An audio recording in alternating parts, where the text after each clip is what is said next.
Hey guys, what's up and welcome to an unboxing of the 2015 MacBook. Now I got the base configuration, it's £1,049 and what this essentially is just a 12-inch notebook, netbook kind of crossover. So I'm going to have to lift it up off the table to open the box. It's one of these slidey boxes. I won't go around the box just because it's boring, but there it is on the front. And that's all we need to know. So straight away, like all Apple packaging, the MacBook is the first thing that we'll look at, but we'll just pull it out and put it away to the side. I don't really know where I'm going to put it. Down there, that'll do. This box is actually really small and it's as light, or the box is as heavy as my 2015 MacBook, which says a lot about the actual MacBook itself. Here is the USB-C connector, so it's the Type-C port and connector that you use for everything, essentially charging, data, anything you really want to. Then underneath this little pouch, which I actually will open because I may as well, you get all of the usual like paperworky stuff. The reason I'm going to open this is because of the space grey Apple stickers. So I did get the MacBook in space grey just because it was the nicest colour, I thought anyway. And you get personalised, or you get sort of specific colour Apple stickers to the MacBook that you bought. So I bought space grey and I get the space grey stickers. Put that to the side. And the final thing in the box, and this really is the fun thing, is the USB Type-C power plug sort of thing. It goes in the wall, has a USB Type-C connector there, and this is what you'll use to charge a MacBook. So there's no MagSafe, but you get the same kind of mechanism to charge it. Okay, so let's get to the main attraction, the MacBook itself. Now just taking a look at the top, you can see this is the space grey model, so it's in the space grey finish. This is the same space grey that is on the iPad Air 2, so I'll bring that over here. In fact, it's a little bit less reflective, but it is the same kind of colour. As you can see the difference between the size of an iPad Air 2 and the 2015 MacBook. If you wanted to see that, I did want to see that. And some of the videos I watched didn't show it, so I thought I would in mine, because why not? And so let's just get straight to peeling the packaging off. So it's the usual, there's a tab that you pull and it will open it for you. You just come out the MacBook itself and then place it back down on the table. Okay, so now we have the MacBook out of its packaging. Okay, so now we have the MacBook out of its packaging. I thought I'd just give you a little tour around of the MacBook itself. So on the top here, we have the Apple logo. Now this is no longer the LED or the light up Apple logo that shines through the back. It is now just a mirrored Apple logo, the same as on the iPad and the iPhone 6 and 6 Plus. Then I guess the thing we should talk about is the most controversial point about this whole MacBook, and it's the one port for all you need sort of thing. This is USB Type-C connector. It's based on USB 3, not USB 3.1. It is only 5 gigabit per second, so you won't be getting any 10 gigabit per second performance through this port. But essentially it is used for everything on the MacBook. If you need a data connection, then you use this port. You have to use an adapter and use this port. If you want any networking, you'll have to use this port. Any display, this port, as well as power, you will have to use this Type-C connecting port. There are some issues. One that everyone's saying is once you've got this thin and light laptop that is amazingly thin and light, you're going to carry around twice its weight in adapters, which is a fair comment. But I see this as a laptop that you won't need, you know, all of those different connections at all times. You will just use it as and when. Then we just go to the other side. You can see just how thin it is. It really is amazing thin. You see one other port which no one ever mentions. And I remember especially when this was getting announced, they never really spoke about this port here. This is just a 3.5mm headphone jack, but this was something that I was thinking was like make or break for me. If this didn't have a 3.5mm headphone jack, I would not have bought it. As well as the two microphones for stereo mic in.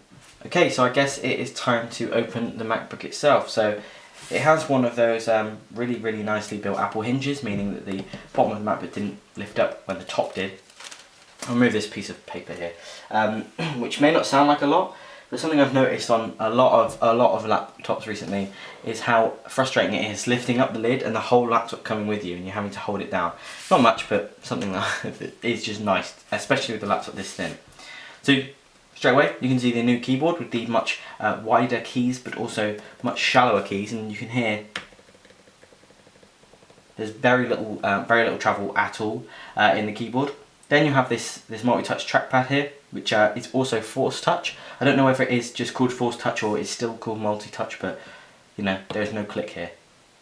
You can hear that I'm clicking and nothing's actually happening. There is no mechanism here for a click. It is all done with haptic feedback to feel presses. Then you get the display. This is a 12-inch Retina display. I think it's 2304 by 1440. I think that's the resolution. It's something like 226 pixels per inch. It's an extremely high resolution display, and with OS X scaling is actually done right. So it is usable and it's an extremely nice experience. Right down here is the word MacBook. This was taken out of the 2015 or the 2012 upwards Retina MacBooks, which is something I really didn't like. I like having the little MacBook logo there, which is quite nice. And then here is the the stereo speakers that surround or go just underneath the display of the MacBook. And apparently, although I haven't used it myself, these are extremely impressive for such a small and light laptop. Okay, so I've had about 3 hours to use this MacBook now, and I thought I'd give you a little guided tour around it, and also I'll give it a few comparisons physically to some other devices. Now, straight away, I thought I'd go over some of the features or just some of the physical things. Straight away, the backlit keys on this generation MacBook are far superior to the 2015 MacBook. In fact, what I'm going to do, the Retina MacBook Pro line. So what I'm going to do is just turn off both my softbox lights, and it should automatically come on. And there you go. As you can see, each key comes on. Now these keys are individually backlit. So sorry about this. We'll just focus them in there. Each key is individually backlit, and honestly the difference between this and the keys on the old MacBook line it's just literally miles difference. So that's one thing, that's one feature of the new MacBook. Now the second thing is the Force Touch trackpad. Now there is a Taptic engine underneath this trackpad, which means although it doesn't physically move when you click it, there is haptic feedback every single time that you click on it. So if you click on it normally, you can hear and feel a significant sort of force back on you, letting you know you've actually clicked somewhere. This means that you can click anywhere on the trackpad and you'll get the exact same response. As well as that, the Force Touch is actually a pressure touch that you can, if you press hard, you'll feel a second click, and that is a Force Touch. Now this can be used to preview documents, to get links from sites, anything like that. There are many functional uses for this that I'm sure we'll see even more of as this MacBook gains popularity and all of the other devices gain this feature too. Now, I thought I'd quickly talk about as well the speakers here. A lot of people say they are very good for the size, and I will agree. They're extremely loud for what they are. I think they're just as loud, maybe louder than my 15-inch MacBook Pro, which did surprise me because I was sat downstairs in the lounge, put some music on just to see how loud they were, and it was definitely loud. I mean, it took over the TV that was playing. So, you know, I'm very impressed by these speakers, but not much more you can really say about them. They're very good speakers, and they're much better than the one in the 13-inch Air, 11-inch Air, or even the 13-inch Pro with Retina display.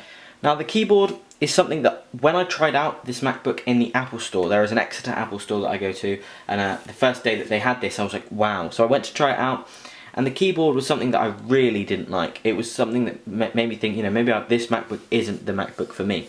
But ever since I've actually had it and used it on a surface that isn't a rock solid table, it is a lot easier to type on than I thought. I was actually typing a little bit quicker than I was on my old chiclet MacBook keyboard with this new MacBook keyboard, and it's a little bit odd. It's sort of the sensation of typing on an iPad, but you feel like you're getting a bit of response back, which I guess is just an improved iPad keyboard essentially.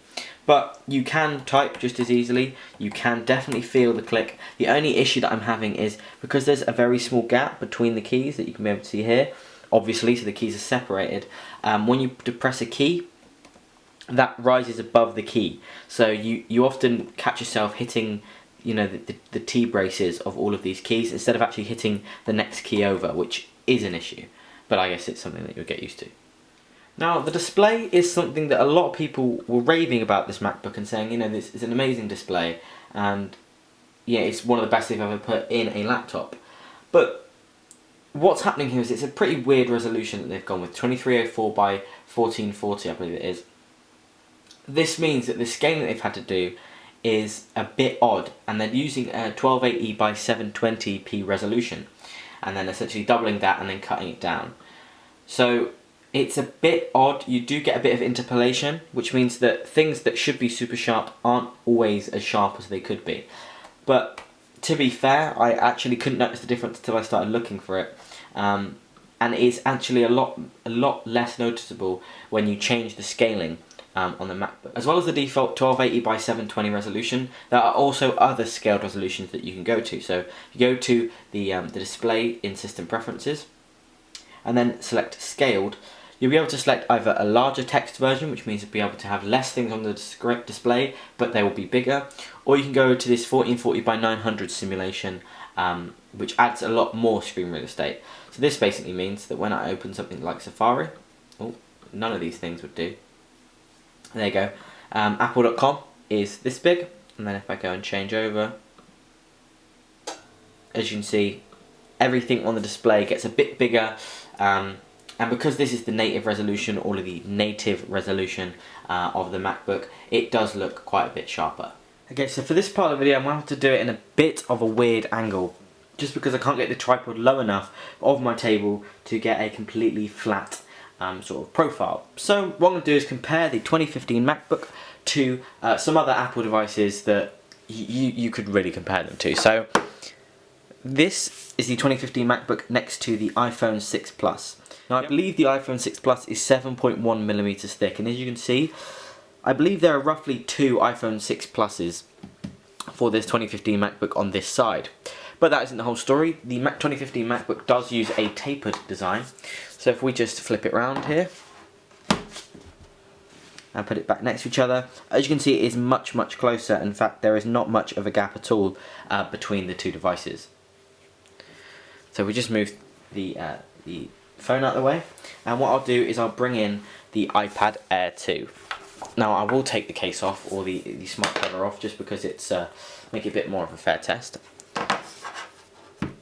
Now the iPad Air 2 is actually a thinner device than the iPhone 6 Plus, so you'll be able to see there is actually still quite a difference there between the two. This is the thinnest edge of the MacBook, and if we are to just rotate it,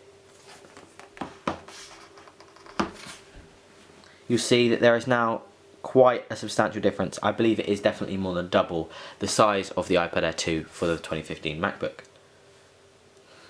Now finally, the last device that I can think you'd even care about is the current Retina MacBooks. Now all of the current Retina MacBooks are the same dimensions in terms of thickness. So if I just put the 2015 MacBook Pro with Retina display up against the 2015 MacBook, and make sure they are focused in properly, as you can see, now the 2015 MacBook is a tiny bit thicker. Now it isn't a huge amount. Now, and this is something that I thought would be a little bit more. Because of the fact that this MacBook has actually a very thin edge, the feet are actually quite big. I don't know whether this is because the metal body at the bottom actually sort of bevels out, meaning that bigger feet are needed to keep it off the table. I don't know. But because of those big feet, and they are substantially bigger, you can recognise it. The 2015 MacBook does stand a bit further off the table than the 2015 or all of the old MacBook generation. I keep calling these the 2015 MacBooks. Okay, so I thought I'd put these two MacBooks side by side. This is the 15-inch, I think 2013 Retina MacBook Pro with a 2 GHz i7 processor and 8 GB of RAM. And then this is the 2015 MacBook with a 1.1 GHz Intel Core M processor, 8 GB of RAM and 256 of flash storage. Both of them have the same flash storage. So I thought I'd put these side by side just to sort of show the complete different work case of both machines. This one is pretty powerful. I mean, it is as nearly as powerful as my iMac that I have downstairs that I do most of sort of video editing on, or any processing of images on. It's nearly as powerful as that, and it's like a portable workstation. Whereas this is just a very portable computer, a thin and light. Now these are very thin laptops. The MacBook Pro with Retina display are very thin laptops, but this is a ultra thin laptop. And that's what I'm going to be using it for. I will be keeping both machines. This will be coming out with me to work every day, going to college every day. If I'm going out just generally, I will take this with me because it's so thin and light. Whereas this, to carry around in a backpack all day, is extremely heavy. It's made out of aluminium, which means it's as light well, it's pretty light given it's made of metal, but when you have a plastic case over the top of it, it gets pretty damn heavy.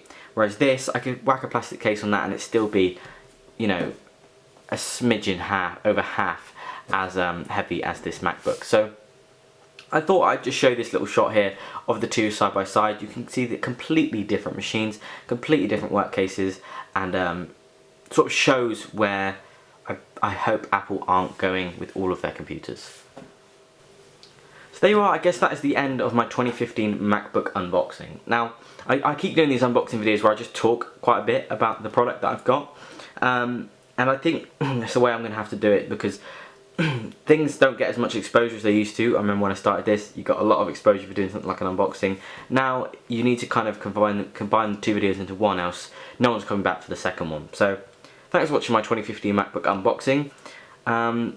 If you enjoyed it, feel free to hit a like. If you have any questions about this MacBook or the 2013 Retina MacBook or the iPad, the iPhones, anything. If you have a question about an Apple device or even a normal computing device, feel free to leave it in the comments down below. I'll try and get back to you. I do try, although I am very busy, I still give it a go. And as well as that, if you have any sort of suggestions of videos you want to see in the future, leave them in the comments down below. I'll try and get around to them, and I'll hopefully see you in the next one.